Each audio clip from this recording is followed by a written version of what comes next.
Hey folks, you're watching The Breakdown exclusively for the web at atv.ca. I'm Norman James along with Brent Lail, and here we are, Western 1-1 after 2 weeks of OUA football play.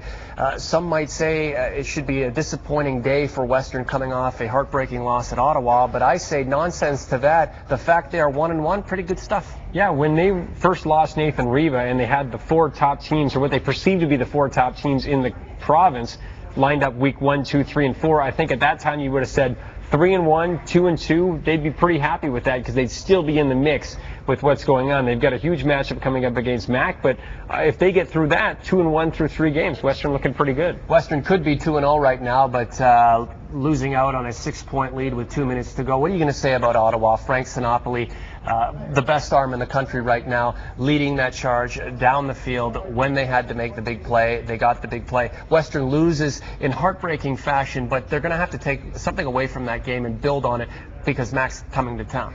Well, that's right. And, you know, it's always tough to play a team like Ottawa. Western's defense was really, you know, up against a tough one. A guy, Sinopoli, who throws for 439 yards. He can beat you with his legs. He can beat you with his arm. And they did a pretty good job really containing him to 13 total points until the final minute and a half. But after they missed that, crucial field goal that would have given them the lead, it really just opened the door for Sinopoli in the 2-minute drill to go 90 yards. And, you know, he did it just like a professional would.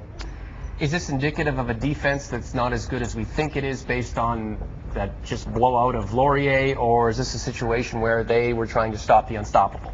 I think they did a pretty good job in general. I think if the game was obviously a minute and a half less, then the game would have been holding Ottawa to 13 points, which everyone would have said that was fantastic. It's just, you know, I guess that's football. You know, you miss a kick, you give up the game, and you just go ahead to the next week. Sophomore Liram Harulahu missing the 40-yard field goal that would have essentially given Western the game in Ottawa, but give the kid credit. He did hit 4 field goals, and he's doing yeoman's work right now in the place of an injured Daryl Wheeler, who is in limited duty. It just goes to show you that special teams is such a crucial part of the game. They say there's 3 parts. There's offense, there's defense, and there's special teams, and if one of them lets you down, you're not going to win very many football games. And, you know, he did an admirable job, obviously missing Daryl Wheeler, who's probably the best kicker in the OUA.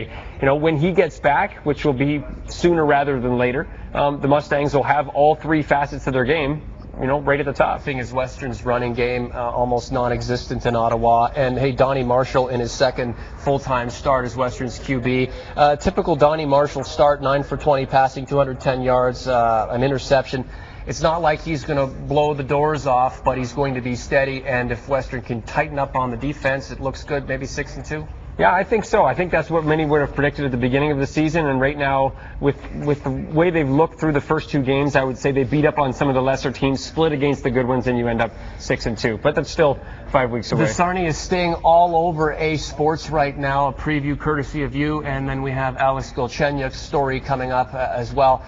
What do you make of this team right now? They've got some fantastic Russians as part of the new way of the Sarnia Sting going forward. Do you think this is a force to be reckoned with, or not quite just yet? I think it's going to be a year or 2 away. This year, I think management would be really happy with making the playoffs in a 7th or 8th seed. It all really depends on how some of these young kids play. They're such a young team, but they have some dynamic players. They've got a great young goaltender in Brandon Hope, but he's only 16 years old, so they're going to hope that, Cullen can hold down the goaltending duties until Hope is ready. And I guess his name is kind of synonymous of what the Sting have this year and going forward is Hope, because right now they're young. They still don't really know what they have, but they do have some dynamic players that on any given night are going to excite the fans. What I liked was Alex Golchenyuk essentially quieting John Labatt Center on Friday night with that goal, 8 seconds left, tying the game. There used to come a time when London would just wipe the floor with Sarnia. You get the sense with now Yakupov in the mix, Alex Golchenyuk, and this new breath of fresh air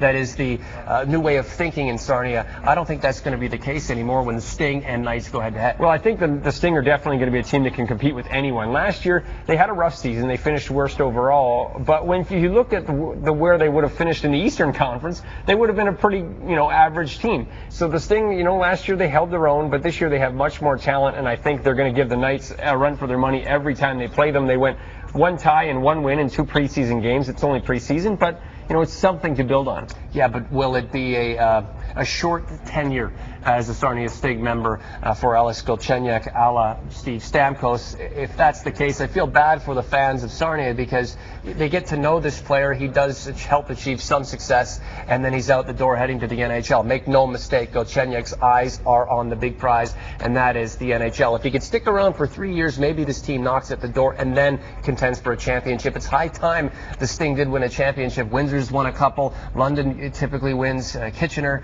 Guelph. Where's Sarnia in that mix? They have a chance to build up right now. They just need a core group of players to stick together for 4 years. But in this day and age, you just don't know if that's going to happen. Well, that's true. And you do have to build a winner with draft choices and from the ground up. And they hit rock bottom.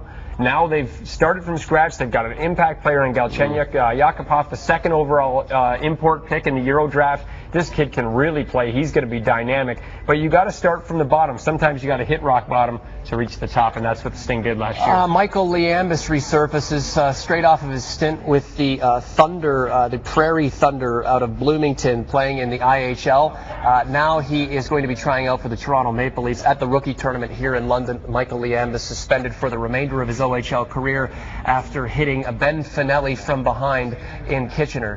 And it's one of those situations where reputation be damned in terms of the Maple Leafs. Invite the kid to play and we'll see what he has. Yeah, Liambis was a serviceable player in the Ontario Hockey League. I almost kind of felt bad at the time. Obviously, he did go in hard and he hit Finelli hard. It's just kind of unfortunate that Finelli's head hit the glass the way it did and his helmet flew off. And it just kind of spiraled downward for Liambis right there. But you know what? Everyone that was a member of the Erie Otters and everyone that really knew him said he was a stand-up guy. Sherry Bassin was the first one to his defense, saying, he's a 90% student. The kid's a brilliant kid. He's a good hockey player. He's a good skater. It's just kind of unfortunate what happened to him. So we'll see whether going forward people can either forget about that and give him a new lease on life, or whether it's kind of, like I said, reputation be damned. Here's the problem. He's going to be the story at this rookie tournament, not Nazem Kadri, not Greg McKegg, not Brad Ross. It's going to be all about Michael Liambis, and who knows, it's too bad. He could be there for 2 days, and then they let him go. And it's just, I think, some bad news surrounding a team that needs a lot of good news right now. Brent, thank you very much for your time. We'll see if we can find Merrick. You've been watching The Breakdown. We'll see you soon.